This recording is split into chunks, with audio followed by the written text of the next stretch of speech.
Vladimir Poutine mène depuis des années une guerre hybride contre l'Europe. Son objectif, la reconquête de l'Empire russe.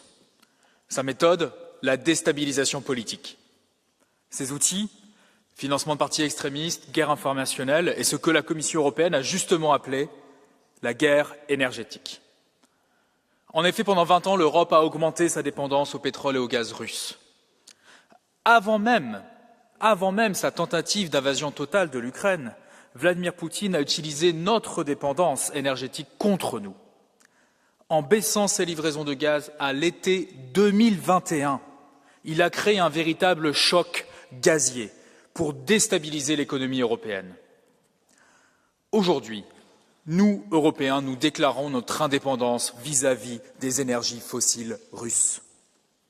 Plus une goutte de pétrole russe n'arrivera en Europe dès le 1er janvier 2026, plus une seule molécule de gaz n'arrivera en Europe dès le 1er janvier 2027.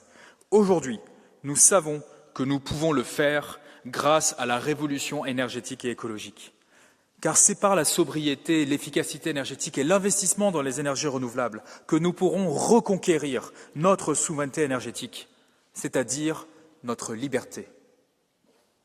C'est dans ces esprits que nous, sociodémocrates, européens, continuerons à contribuer à la grande coalition pro-européenne que nous avons constituée dans ce Parlement et qui soutient ce texte.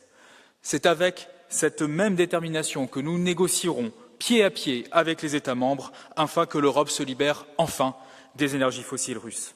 Laissez-moi terminer en remerciant tous les collègues des groupes politiques qui ont soutenu cet accord et en particulier chers collègues co-rapporteurs, Madame Vaidere et Monsieur Nenisto, pour le leadership que vous avez montré lors de ces négociations. Vous pouvez compter sur nous jusqu'au bout.